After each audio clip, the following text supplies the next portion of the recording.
একদিন সবাই পৃথিবী ছেড়ে চলে যেতে হবে, আল্লাহকে ভয় করতে হবে। কাকে? নিজের চেহারা নিজে তাকে দেখতে হবে।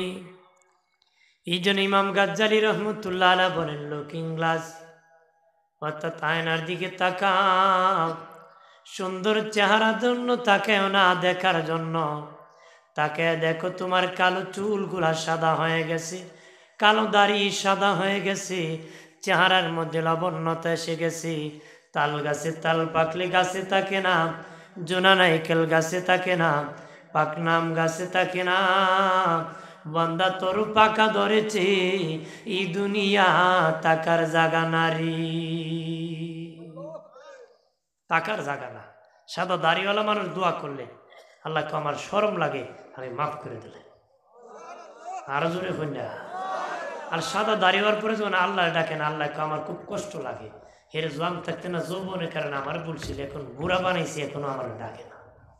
কথা এই জন্য সাদা দাড়িওয়ালা যখন হাত বাড়ে কান্দে, আল্লাহকে আমার শরম লাগে, আমি মাফ করে দিই। এক বেচারা শুনছিল সাদা দাড়িওয়ালা আল্লাহ শরম লাগে, বেটা আমার দায়িত্ব এখন কাঁচা, ছেলে রেখো, আমি মরে গেলে যদি সাদা না হয় দাড়ি, আটা দিয়ে ময়দা দিয়ে সাদা করে কবরলাম। অনেক কমই বাইরে কইতে পারে, এই কথা কইতে এগুলো আপনাদের মুরব্বী আশরাফ আলী থানভী সাহেব ওনার কিতাব আনছি, কথা বানায় কইছে। তোমরা তো আবার তোমার দাদার কথা বিশ্বাস করো নবীর কথার থেকে, কথা হয় নবীর কথা এত বিশ্বাস করো না, এর বাপের কথা যত বিশ্বাস, এরকম যেন না হয়। কোরআন হাদিস বিশ্বাস করে নবীর মহব্বত থাকতে হবে। তে বেচারা মরে গেছে কালা দাড়ি নিয়ে, কিনিয়া কালো দাড়ি নিয়ে। ছেলে ওসিও তুলে যে আটা দিয়ে ময়দা দিয়ে সাদা করে কবরে নামাই দিছে। ফিরিস্তা আইছে, প্রশ্ন করছে, বেচারা কইতেছে এই ফিরিস্তা, আল্লাহ কইছে সাদা দাড়ি দেখলে আল্লাহ শরম করে, তোর আর কি শরম করে না? মানে ফিরিস্তারে কইতেছে, আল্লাহ বলছেন সাদা দাড়ি দেখলে আমার শরম লাগে, তোর আর কি লাগে না? আল্লাহকে, এই ফিরিস্তা বের হয়ে আস কবর থেকে, আমার কথার উপর আমার বান্দা এত বড় বিশ্বাস করছে, আমি বলেছি সাদা দাড়িওয়ালা দোয়া করলে আমার শরম লাগে, আমার বান্দা এত বড় বিশ্বাস করেছে আমার কথার উপর, তোরা সাক্ষী থাক, আমার বান্দাকে মাফ করে দিছে। আরো জোরে বলে সুবহানাল্লাহ। সর্বপ্রথম দাড়ি চুল দাড়ি পাকছিল ইব্রাহিম আলাইহিস সালাম। কার? ইব্রাহিম নবীর। ইব্রাহিম নবীর আগে কারো চুল দাড়ি পাকছে না, কারো চুল দাড়ি কি পাকছে না। কয়েকটা যখন পাকছে, ইব্রাহিম নবী আল্লাহ এটা কি? আল্লাহ এটা তোমার ইজ্জত, এটা কি? ইব্রাহিম নবী কয় এটা যখন ইজ্জত, আল্লাহ আরো পাকে, আরো কি? আমরা খালি মারে পাকে, আমরা তুতো হতে মেরে দেয়, কথা হয় মারতে মারতে কি তা তুতো হতে মানে বিয়ানি আহান করন যায় লেহান হইছে, আর খালি হেরে মারতে হয়, খারাপ লাগে নাকি? খালি টেলি মেরে না। তোমার ফারুক রাদিয়াল্লাহু যুগে এক ব্যক্তি সাদা দাড়ি কালা রং দিয়ে বিয়ে করেছে। 1 মাস পরে যখন দাড়ি সাদা হয়ে গেছে, মেয়ের বাবা বিচার দায়ের করছে, দিয়ে মুখ বুড়া লোক আমার জোয়ান মেয়ে বিয়ে করছে। তোমার ডাকিয়া কই, তুমি সাদা দাড়ি কালা রং দিয়ে বিয়ে করছো, ধোকাবাজি করছো। তুমি জানো না রাসূলুল্লাহ বলছেন ধোকাবাজ আমার উম্মত না, ধোকাবাজ কি উম্মত না। এখন তোমার গর্দান উড়াই দিব। জোর হাত ধরে কেছে আমিরুল মুমিনিন, এই হাদিস আমি জানি না, জানলে আমি এরকম ধোকাবাজি করতাম না।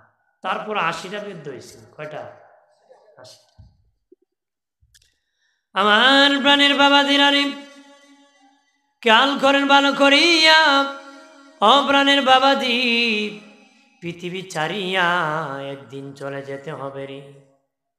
দুনিয়ার এতিম এতিম না, কবরের এতিম বড় এতিম রে। দুনিয়ার এতিম এক ঘরে না পেলে আরেক ঘরে পায়, একজন তারায় দিলে আর একজন দান করে, এক বাড়িতে থাকার জায়গা না পেলে আর এক বাড়িতে পায়। কিন্তু কবরের মাইত এত বড় এতিম, তার কেউ যদি তার জন্য দোয়া না করে, কোনো জায়গা পাওয়ার মতন সুযোগ নাই রে। তার উত্তরসূরিগণ দোয়া করলে সে পাবে, নতুবা পাওয়া সম্ভব নয়। এই জন্য মাঝে মধ্যে রুহু সন্তানের বাড়ির দরজার কাছে আসিয়া বলে, সন্তান, কত কষ্ট করে বিল্ডিং বানায় দিছি, তোমাকে আমি জমি দিয়ে আসছি, টাকা দিয়ে আসছি রে। এই টাকা পাওয়ার পরে আমি বাবারেও ভুলে গেলাম, মারও ভুলে গেলাম, আল্লাহকেও ভুলে গেলাম রে। এইভাবে বলতে থাকে রে, এইভাবে বলতে থাকে। বলে, সন্তান, আল্লাহরে বলিও না, আসরে বাবারে বলিও না, আমি মায়ের পাশে কবরে আসরে, আমি বাবার কবরের পাশে আসরে।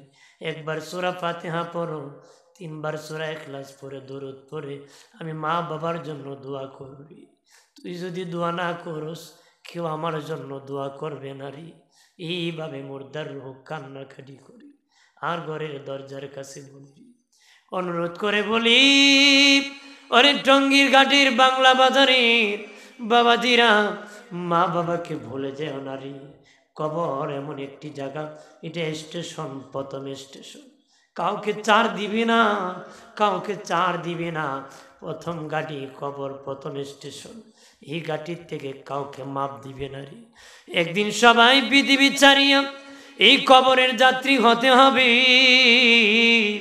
নবী সুলাইমান নবী, বাবাজি দাউদ নবী একদিন বিনায়া বিনায়া হেপটায়া হেপটায়া কাঁদতেছি। সুলাইমান নবী বলে, আব্বা, কি জন্য গো তুমি এভাবে কাঁদতেছ? কই, বাবা, আমার কয়েকটা প্রশ্নের উত্তর দাও, আমি উত্তর দিলে কান্না বন্ধ করে দিব। কই, কি প্রশ্ন বলো রে?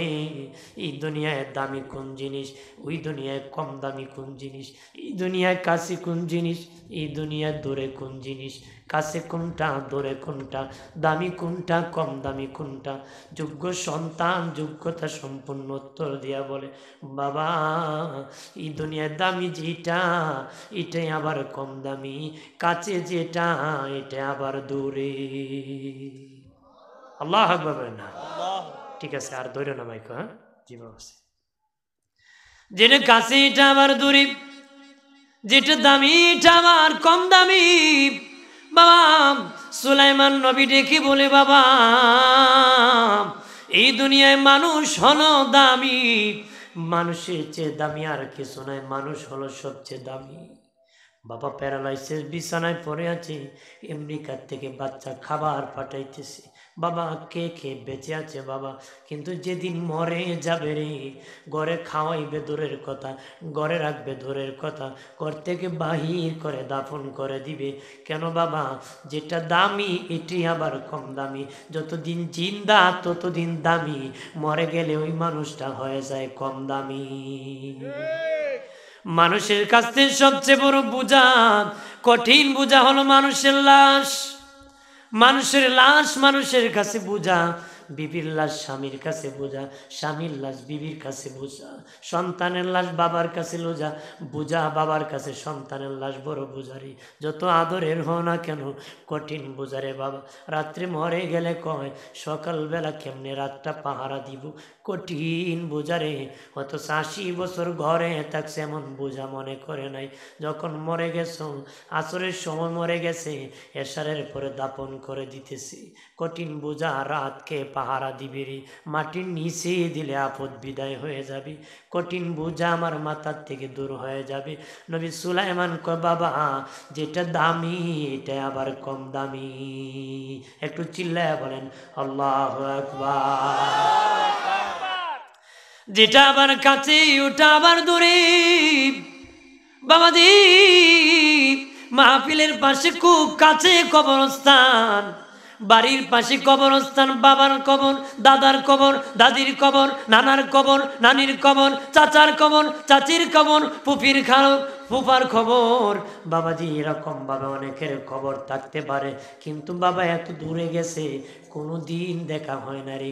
বিশ্বের যে কোনো দেশ থেকে কথা বলা যায়, আলোচনা করা যায়, দেখা যায় ভিডিও ফোনে, কিন্তু এত দূরে গেল কোনো দিন আর দেখা হবে না রে। যেটা দামি এটি কম দামি, যেটা কাছে এটা আবার দূরে। এটা আবার কি দূরে, যেটা দামি এটা কম দামি, যেটা কাছে এটা আবার কি। দোস্ত বুজুর্গরা রে, মউত থেকে মরণ থেকে বাগিয়া যাওয়া যাবে না, কেউ ভাগতে পারে নাই।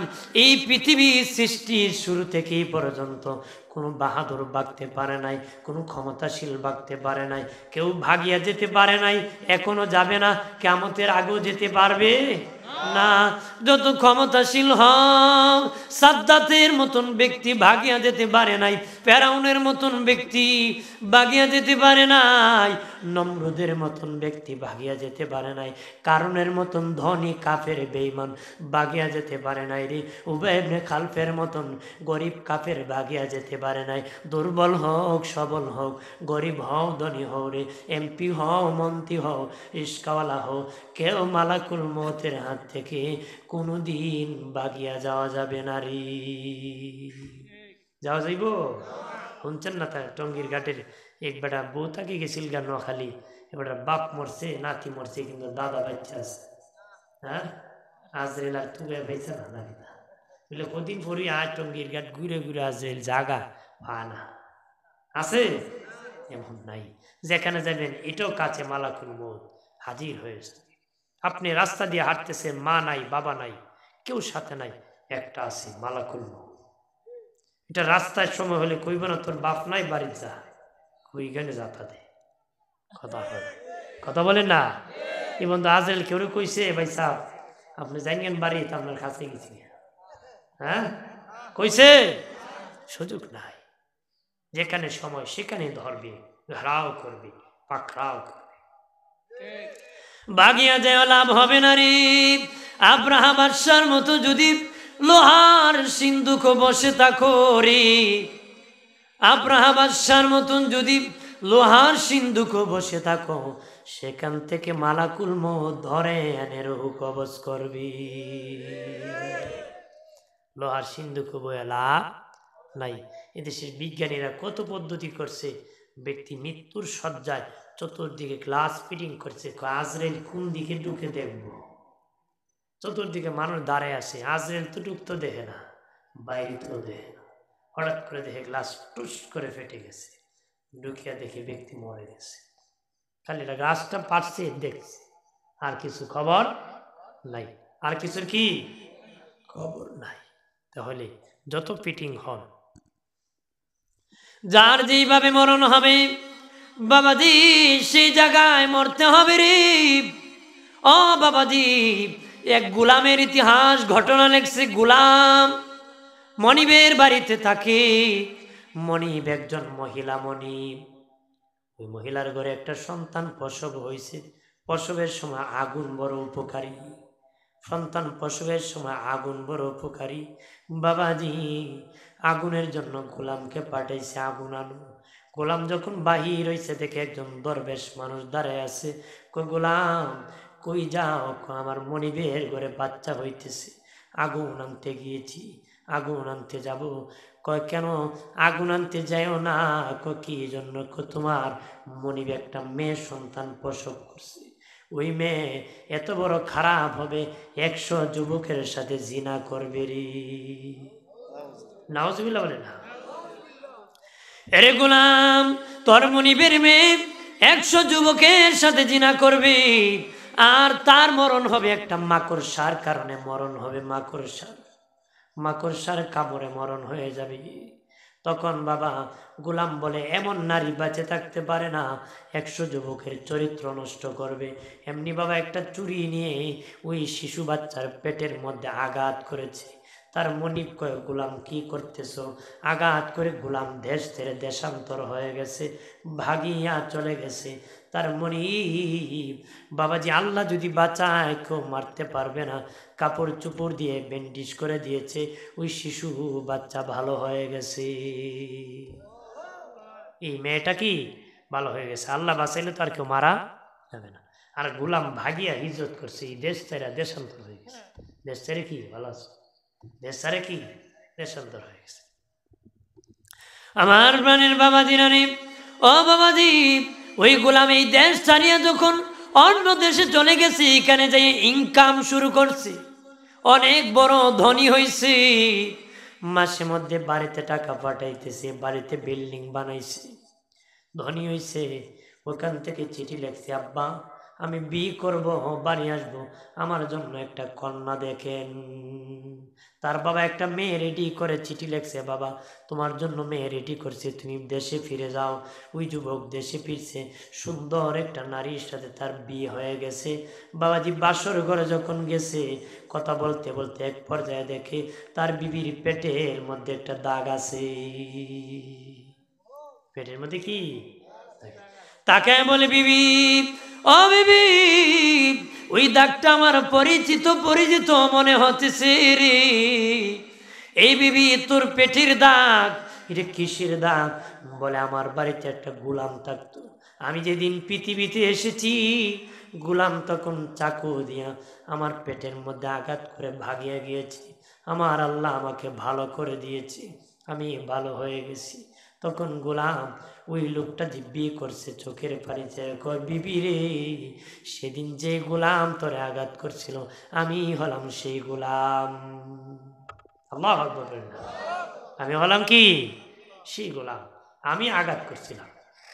আরে বিবি, বিবি বলেন, স্বামী রে স্বামী, কি জন্য তুমি আমার আঘাত করেছিলাম, কোন কারণে? কয়েক কারণ আছে। কয়েক কারণ হলো, আমি যখন আগুন আনার জন্য বের হয়েছি তখন আমাকে এক বুড়া লোক দরবেশ বলতেছে, আঘাত করা, ওই বলতেছে তুমি 100 জিনা করবা, মাকড়সার কারণে তোমার মরণ হবে। আমি তখন হুঁশ নাই, তোমার পেটে আঘাত করেছি। আঘাত করিয়া ভাবলাম দেখি দরবেশ লোকটা আসেনি, সাক্ষী তো লাগবে, কিন্তু ওই লোকটাকে আর পালাম না, সাক্ষী নাই, অন্যায় করেছি, জীবন বাঁচবে না, আর তো থাকতে পারে না, দেশ ছেড়ে দেশান্তর হয়ে গেছি। বিবি রে, বলো সত্য করে, ওই দিন যেই কারণে তোমার পেটে আমি আঘাত করেছিলাম 100 জিনা করবা, সত্যি রে বিবি, তুমি কি 100 জিনা করছো? চোখের পানি চারিয়া কয়, স্বামী সত্যই আমি 100 পুরুষের সাথে জিনা করছি। নাউজুবিল্লাহ বলে। চোখের পানি চারিয়ে বিবি বলে, স্বামী তওবা করলে তো আল্লাহ মাফ করবে রে, আসি তোমাকে নিয়ে তওবা করব, আমি আল্লাহর কাছে ক্ষমা চাবো, আমি মাপ চাবো, আমি 100 জিনাই করছি। তাহলে দরবেশের কথা একটা বাস্তবায়ন হয়েছে, আর একটা বাকি মাকড়সার কারণে তোমার মরণ হবে।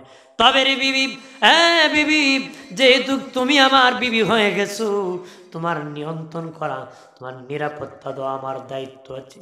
খুব ভাই পায় করিয়া ভিআইপি করে বাবা ঘর বানাইছে, গ্লাস ফিটিং করে ঘর বানাইছে, মাকড়সা যেন না ঢুকে। কারণ বাবা যেটা একটা বলেছিল 100 জিনা করবে, বাস্তব প্রমাণ হয়ে গেছে। আর বাকি রয়েছে বাবা হলো মাকড়সার কারণে তার বিবির মরণ হবে।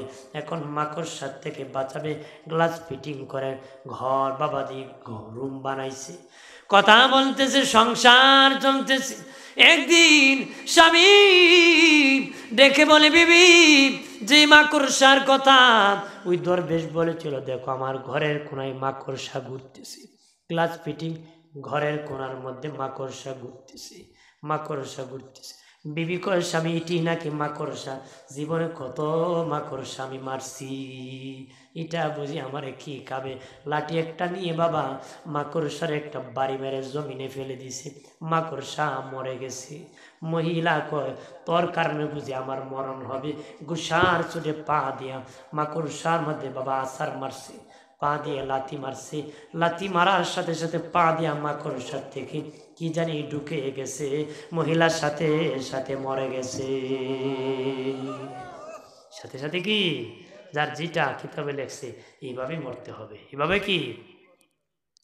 তবে বলে যে রে মুসলিম জনতা, ভালো মরণের জন্য দোয়া করবা, আল্লাহর কাছে বলবা, আল্লাহ জুমাবারে মরণ দিও গো, সোমবারে মরণ দিও, লাইলাতুল কদরে মরণ দিও, আল্লাহ গো ঈদের দিন তুমি আমার মরণ দিও, ও মালিক রমজান মাসে মরণ দিও, আরাফার দিন মরণ দিও, ও মালিক আমার নবীর দেশে সোনার মদিনায় মরণ দিও রে। সোনার মদিনায় মরণ দিয়ে এইভাবে দোয়া করিও। হতে যখন যাইবা আল্লাহর কাছে দোয়া করবা, মালিক নবীর দেশে যখন যাব তুমি রেখে দিও গো মালিক, আমার নবীর দেশে যদি রেখে দাও, আমি জান্নাতুল বাকিতে ঘুমাইবো। ইসরাফিল যেদিন বাঁশি বাজাইবো, আমার নবীর সাথে একই কাতারে আমি দাঁড়াইবো। বাবাজিরা রে, এই জন্য বেশি বেশি করে ভালো মরণের দোয়া করবা, জঙ্গে শহীদ হয়ে যেন মরণ হই, এই দোয়া করবা বাবা। রক্ত হলো পবিত্র, রক্ত হলো দামি, কিন্তু বাবা আমার হাত যদি কেটে যায়, একটু রক্ত বের হলে সেটা নাপাক, সেটা হয়ে যাবে কি নাপাক। এই জামা লাগবে, জামা দিয়া নামাজ হবে না, রক্ত বের হলে ওযু থাকবে না। প্রাণের বাবাজি, তবে একটা রক্ত পবিত্র, যেটা আল্লাহর রাহে জঙ্গে শহীদ, কলস ভর্তি ভর্তি যদি রক্ত বের হয়ে যায়, এই রক্ত হলো পবিত্র। ওই রক্ত সহ দাফন করার বিধান, সুবহানাল্লাহ বলেন না, ওই রক্ত সহ দাফন করার বিধান। কি জন্য করবে বাবা? জামা সহ দাফন করার বিধান। রক্ত লেগে আছে বাবাজি, কেন লাগাইবে? কেন? জামা খোলা হারাম, গোসল দেওয়া হারাম, যেভাবে আছে দাফন করে দিবি। ইসরাফিল যেদিন বাঁশি বাজাবে, রক্ত মাখা অবস্থা আল্লাহর আদালতে দাঁড়াই যাবে। আল্লাহ বলবেন, কি রে ও বান্দা, তোর দেহের মধ্যে কেন রক্ত লেগে আছে? ও মালিক, ইসলামের জন্য জিহাদ করে শাহাদাত বরণ করেছি, এই দেখো আমার রক্ত। আল্লাহ বলবেন, বান্দারে আমার কাছে কি চাও, কি চাও? ওই শহীদ বলবে, মালিক আল্লাহ। চিৎকার দিয়া বলেন আল্লাহ, আরো জবান খুলে বলেন আল্লাহ, আর আওয়াজ করে বলেন ইয়া রাসূলুল্লাহ। ডেকে বলবে, মালিক ও মালিক আল্লাহ, আমি জান্নাত চাই না, আবার দুনিয়ায় জিন্দা হয়ে যেতে চাই। আবার শহীদ হব, আবার মরব, আবার শহীদ হব, আবার জিন্দা হব, আবার শহীদ হব, আবার জিন্দা হব গো মালিক। শাহাদাতে এত মজা পেয়েছি, ওই মজা আমি বলতে পারি না। যদি তুমি আবার শহীদ আমাকে দুনিয়ায় পাঠাইতা, আমি আবার জিহাদ করে শহীদ হতাম, আবার জিন্দা হতাম, আবার শহীদ হতাম। এটা বড় মজা। আল্লাহ বলবেন, আর জিহাদ করা লাগবে না বান্দা, তোর জন্য আমি পুরস্কার হিসাবে জান্নাত রেডি রাখছি। নারে তাকবীর, নারে রিসালাত, আহলে সুন্নাত ওয়াল জামাত, হযরত মাওলানা আব্দুল ওয়াদুদ সিদ্দিকী সাহেব, নারে তাকবীর। আমার বানের বাবাজিরা রে, খেয়াল করেন ভালো করিয়া।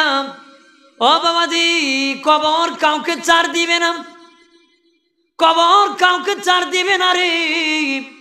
বাবাকেও দিবে না, ছেলেকেও দিবে না রে, নানাকেও দিবে না, কাউকে ছাড় দিবে না। ফাসিককেও কবর চাপ দিবি, মুমিনকেও কবর চাপ দিবি। আল্লাহর ওলি কবরে গেলে কবর চাপা দিবি। আল্লাহর ওলি কেমন দিবে চাপা জানেননি? বন্ধু বন্ধুর সাথে দেখা হলে সিনার সাথে সিনা লাগাইয়া চাপা দিয়া ধরে, মেরে ফেলার জন্য ধরে না, ভালোবাসিয়া ধরে। মা যখন সন্তানকে দুধ পান করায় বাবা, এই হাত দিয়ে চাপা দিয়ে ধরে, মহব্বত করে ধরে। আল্লাহর ওলি কবরে যা আমার তো দুই পাশের মাটি, ওলিকে ভালোবেসে চাপ দিয়া ধরবে। আর মুমিনকে কবর চাপা দিবে। কবর কি পরিমাণ চাপা দিবে জানুনি? যেই পরিমাণ চাপা দিলে জীবনের গুনাহ মাফ হয়ে যাবে, ওই পরিমাণ চাপ দিবি।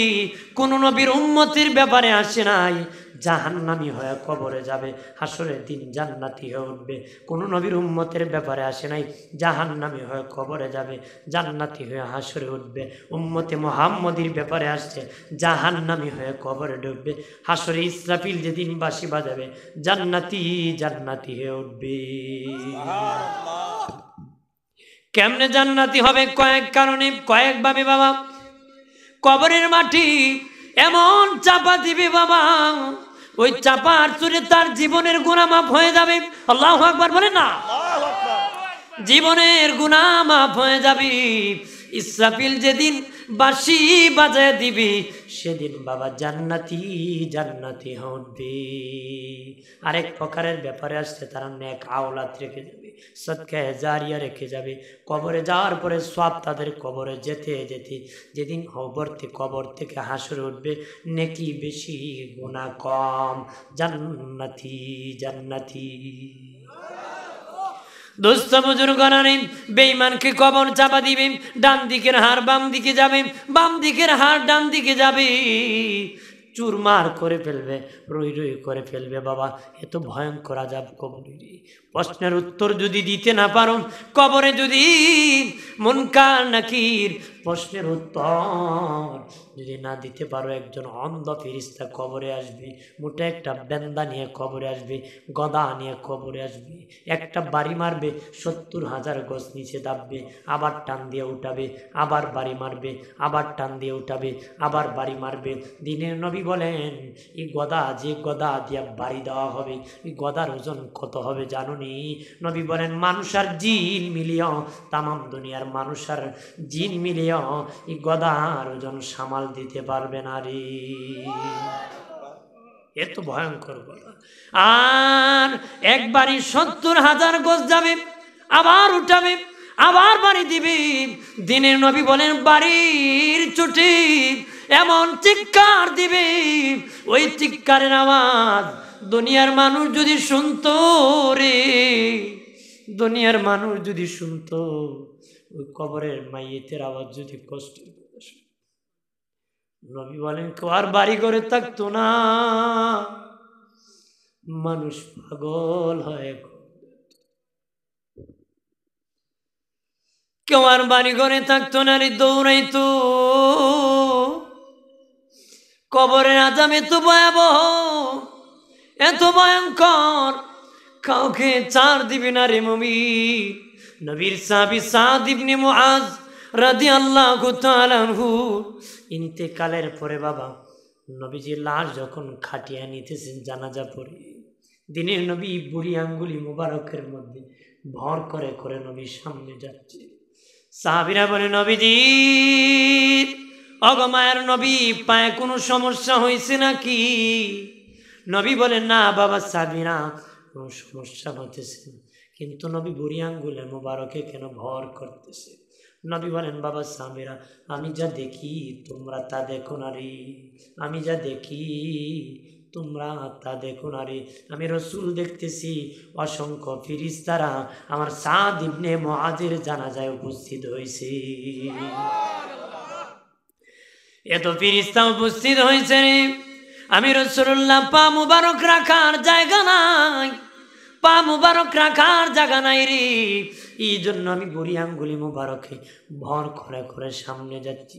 মাটি কবরে নামাই দেওয়া, মাটি চাপা দিয়ে নবী কান্নায় ভেঙ্গে ঘরে বলেন, সাদ ইবনে মুআজের কবরের পাশে নবী কান্নায় ভেঙ্গে পড়ে গেলেন। বাবাজি, সাহাবীরা বলেন, নবীজি কি জন্য গো কান্নায় ভেঙ্গে পড়ে গেলেন? যার জানাজা আসমানের ফেরেশতারা আসছে, যার জানাজা আপনার রাসূলুল্লাহ নিজে পড়েছে, তারপরও কেন কান্নায় ভেঙ্গে পড়ে গেলেন? নবী বলেন, বাবা আমার সাদ ইবনে মুআজকে যখন কবরে রাখা হয়েছে, দুই পাশের মাটি চাপা দেওয়ার জন্য আসতেছে, আমি নবী দেখে শুইতে পারি নাই, কান্নায় ভেঙ্গে পড়ে গেলাম। আমি কাঁদতে দেরি, আল্লাহ কোন নবী কাঁদবেন না, তোমার সাদ ইবনে মুআজের কবর জান্নাতের বাগান বানাইছি। তাহলে যে ফেরেশতা শরীক হয়েছে, তারপরে যে কবরের মাটি আসে চাপা মারতে, আমার আপনার খবর কি? কথা কথা দিনে নবী বলেছেন, উসমান ফিল জান্নাহ, উসমান গনি জান্নাতি, উসমান গনি জান্নাতি, নবী বলেছেন। এরপর উসমান গনি জিন্নুরাইন রাদিয়াল্লাহু তাআলা আনহু কবরের পাশে গেলে কাঁদতে কাঁদতে খেজুর গাছের রসের মতন টপ টপ করে ওনার চোখের পানি ঝরে, দাড়ি মুবারক পর্যন্ত ভিজে যেত, বাবাজি কাপড় পর্যন্ত ভিজে যেত। সাহাবীরা বলল, ওগো উসমান গনি ভাই, নবী জাহান্নামের বয়ান করলো, এমন কান্না করেন না, কবরের পাশে কেন ওই রকম কান্না করেন? উসমান গনি বলেন, বন্ধুরা, নবীর সাহাবীরা শুনে নাও, নবী বলেছেন, আমি উসমান গনি জান্নাতি, তারপর আমি ওসমান গনি কেন কান্দি জানো রে?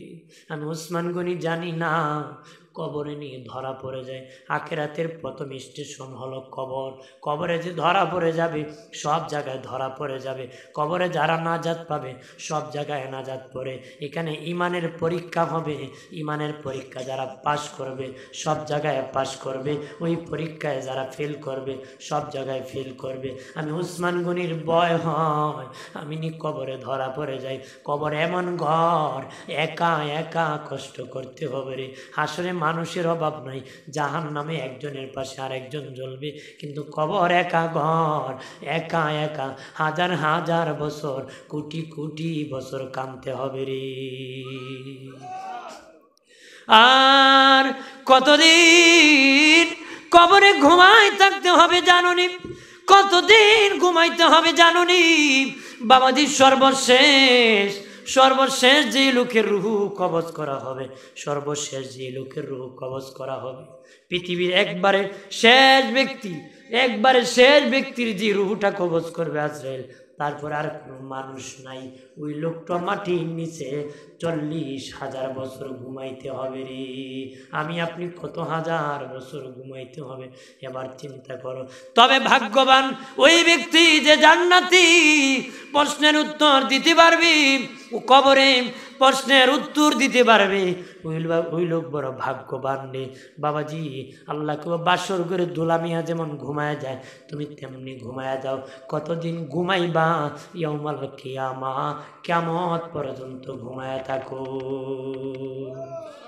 কি পর্যন্ত ঘুমাইবে? কিয়ামত পর্যন্ত ঘুমায় থাকবে। কিন্তু ইসরাফিল যেদিন বাঁশি বাজাবে, এটা মেজাজ গরম করে উঠবো, খুব একটু আগে ঘুমাইলাম, এখনই বুঝি বাঁশি বাজাইল, অথচ হাজার হাজার কোটি কোটি বছর ঘুমায় রয়েছে, একটু টের পায় নাই। আর কষ্টের জিন্দিগি শেষ হবে, কষ্টের জিন্দিগি কি? আমার বানের বাবাজি জন্য নবী বলেন, قال رسول الله صلى الله عليه وسلم كثرة ذكر الموت وتلاوة القرآن।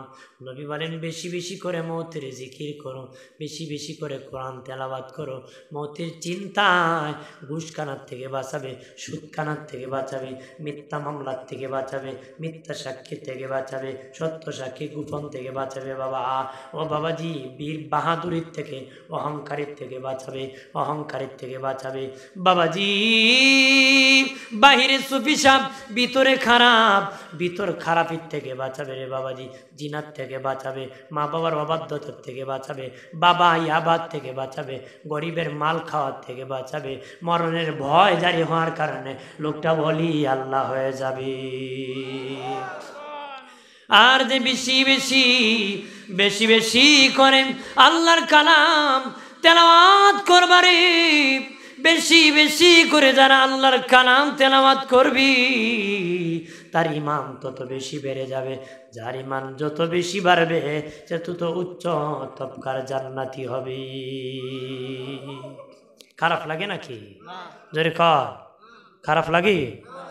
হাজিরিন, আলোচনা শুনবেন মনোযোগ দিয়ে, কারণ আমি যা বলতেছি দরকারে বলতেছি। কি বলতেছি? দরকারে বলতেছি, বিনা দরকারে বলি না। চা আনেন না, লাগবে, এই দরকারে বলতেছি। পড়ে গেছে নড়াচড় করে তো। হাজিরিন, আমরা সকলেই মনোযোগ দিয়ে শুনবো। মনোযোগ আছে তো? মন কোথায় আছে? বাড়িতে আছে না মাহফিলে আছে? বলেন কোথায় আছে? কেউ কেউ আবার আছে ব্যবসায় গেছে গা, বলতেছে আগামীকাল কি করবো সকালবেলা, অমুক আইলটা তো কাটা লাগবে, কোনাই দাম কোনা কুনি গে হেমদি ভিতরি দা হামাই যাবে, নৌফরিদা ঠিক রাখছে, তুলি দেখবে হামাই গেছে। কথা হয় না, কেউ গাড়ি যাইবা আর বাংবা, কথা হয় না। এমন আছে না সিটার বাটলা? জোরে কোন আছে কিনা? ঘরে গেছে সুরে, অভাব নাই, ঠান্ডা। নাউজুবিল্লাহ বলে, জোরে বলে। মনটা রাখবেন, মনটা কি রাখবেন মাহফিলে। এটা গল্প বলি, এইখানে বসে মন চলে গেলে কিছু পাবেন না। ওদের 3 ভিক্ষুক ভিক্ষা করছে। কি করছে? ভিক্ষা করছে। সারাদিনে ভিক্ষা করে হাফ কেজি চাল পাইছে। কি পাইছে? Half KG. একটারে লাগে আধা কেজি, একটা লাগে কি হাফ কেজি। তে একটা আসিল বলো সালাদ, দুইটারে আমরা তিনজন ঘুমাই যাই গা, ঘুম থেকে উঠে নির্ধারণ করুন খেয়ে খাবো, দুইটা ঘুমাইছে আর সালাদটা খাই দিছে। সালাদটা কি খায়া ডাকে উঠো রে, দুইজন উঠো উঠো। দুইটা উঠছে, উঠে জিগায় এই তুই কি স্বপ্নে দেখছ? একটা আমি স্বপ্নে দেখি কক্সবাজার সমুদ্র সৈকতে ঘুরাইতেছি। কই ঘুরায়? কক্সবাজার। আরেকটারে জিগায় তুই কি স্বপ্নে দেখছ? আমি দেখি স্বপ্নে চতুর্থ আসমানে ঘুরাইতেছি। দুইটা মিললে হেরে জিগা যেটা ভাত খাইছে, তুই কি স্বপ্নে দেখছ? কয়ে লাভ নাই ভাই, আমি স্বপ্নে দেখি বিরাট বড় কাজ রেলাইছে এক মোটা বেন্দা নিয়ে, আমার কাছে লাঠিটা দেখা আর শালা ভাত খা। আমি ডরের সুরের ভাই খাওয়া আরম্ভ করছি। দুইটা আমরা ডাকলে না কেন? দুইটা তোরা তো ডাকছি, একটা কক্সবাজার গেছে আর একটা চতুর্থ আসমান, আমি পাই মুখু। তা আপনারা যদি এখানে বুঝে যান গা, আমি মুখু ওয়াজ করবো কার সামনে? মনটা থাকতে হবে। মনটা কি এটা মনে করবেন না দেন করতে করতে খালি ওয়াজ করবো করবো। ইনশাল্লাহ আমি আমার সময়ের বিধি সমাপ্তি করবো, বেশি বলবো না, দরকারি কথা বেশি বলা লাগে না, কারণ অন্যদের 3 ঘন্টা, আমার 1 ঘন্টায় যথেষ্ট, 1.5 ঘন্টায় যথেষ্ট। আমি ধারাবাহিক কথা বলি, হ্যাঁ, কারণ কথা বলতে বলতে এমন হইতে পারে এক বেটা খালি ওয়াজ করে করে মানুষ যাইতে যাইতে শেষে বেটা চোখ খুললে দেখে এক বেটায় কোনাত বেরিয়েছে করে ভাই তুমি আল্লাহ রইল, কারণ রাত 2টা বাজে গেছো না, মারো রাখো না তোমার আল্লাহ রইল। আমি বললাম মাইক ম্যান, তোমার যন্ত্রণা আর ভালো লাগে না, মানুষ গেছি ওয়াজ ছাড়া। আমি আমার ইতাল করতাম না। আমার বানের বাবা দিনারে কোন জায়গায় ছিলাম জানি, খেয়াল আছে? হ্যাঁ, এটা তো শেষ হল। ওয়াজও কুয়েছিলাম, ইয়াদ আছে? কারণ নদীর ইফার নই ফারে আপনারা মেটা গেছিল ইফারের এক ইফার আইন আপনারা ইফারই রাখছেন। যাই হোক, খেয়াল নাও থাকতে পারে। দুস্থ বুজুর্গরা খেয়াল করেন ভালো করিয়া, ও প্রাণের বাবাজি, সর্বশেষ যে লোকটা কবরে ঘুমাবে বাবা, তারপরে 40,000 বছর কবরে ঘুমাতে হবে রে। উসমান গনি রাদিয়াল্লাহু তাআলা কবর দেখলে কানতে কানতে অস্থির হতেন। আজকে আমরা কবরের পাশে জুয়া মারে, কবরের পাশে বাবা ইয়াবা খায়, কতক্ষণা কবরের মধ্যে গরু বাঁধে, গোবর ফেলে দেয়, ইজ্জত রাখে না রে। ও মুসলমান, তুমি মুসলমান, তোমার সম্মান আছে, তোমার বাবার ইজ্জত আছে, তোমার বাবা কবরে আছে। কবর দেওয়া হয় মানুষের ইজ্জতার্থে, সম্মানার্থে দেওয়া হয়। এখন বাবাকে নিচে দিই, গরু বাবার উপর রেখে দিলা, এটা কোনো সন্তান বাধ্যগত সন্তান হতে পারে না, অবাধ্য সন্তানের কাজ হতে পারে। কোনো বাধ্যগত সন্তান বাবার কবরে গরু বাধা সহ্য করতে পারবে না রে। কারণ শিখবে কোত্থেকে? আমার কাছ থেকে আমার ছেলে শিখবে, শিক্ষা দিব। দেখ, আমার বাবার কবরে কেউ গরু দিতে পারে না, আমার কবরও কেউ দিতে পারবে না। কথা বলেন না? আপনি যদি শিখান দাদার কবরে গরু বাদ, হেবড়ায় গুসলা করবা নেব, কথা হয় না, জোরে বলেন না। এটা পারিবারিক শিক্ষা দিতে হবে মমিন, দিতে হবে রে, পারিবারিক শিক্ষা দিতে হবে মমিন। শিখা যাও, কবর সংরক্ষণ করবেন, কোনো কোনো বেপরদা লোক যেন না দিতে পারে, কোনো দায়িস লোক যেন কবরের উপর না উঠতে পারে, কবর নাপাকি না করতে পারে। কবর বড় পবিত্র জায়গা বাবা, কবর কত সম্মানী জানুনি। একজন হিন্দু মহিলা মুসলমানের কবর দেখে কালেমা পরে মুসলমান হয়ে গেছে। এই মহিলা কয় আমার বাপ মরছে হিন্দু অবস্থায়, মানুষ আগুন দিয়ে পুরাই দিছে, উলঙ্গ হয়ে গেছে, ঝাঁটা দিয়ে মানুষ ধরছে। আমার মা মরছে, জীবনে উলঙ্গ হয় নাই, আমার মা উলঙ্গ হয়েছে, মানুষ চেয়ে চেয়ে দেখছে।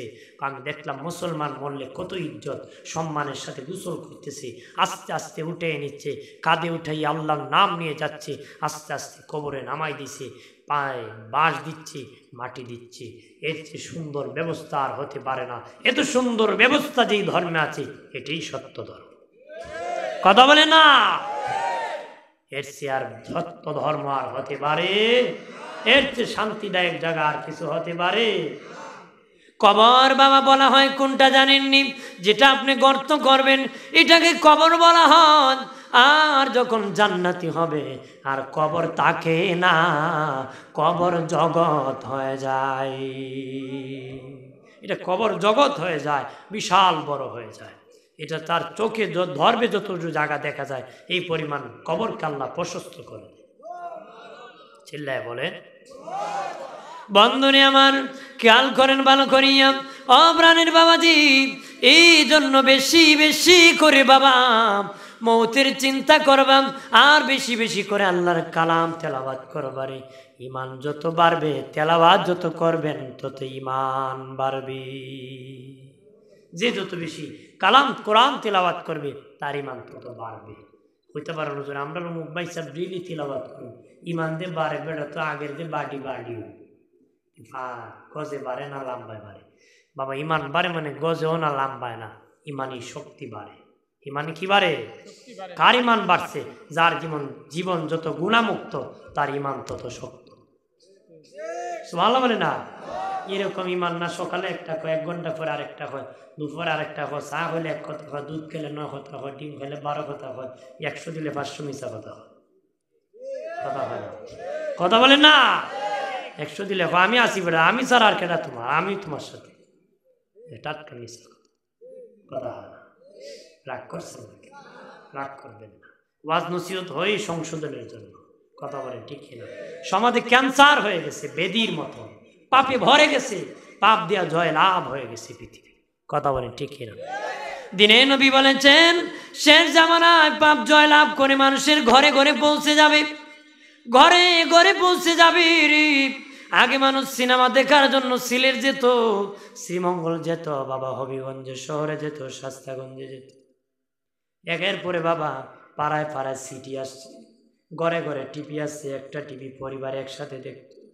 এখন বাবা পাপে তো জয় লাভ করছে, রুমে রুমে কাটে কাটে মোবাইল পৌঁছে গেছে। 3 জন এক কাটে ঘুমাইলে 3টা পাপের আড্ডা নিয়ে ঘুমায়।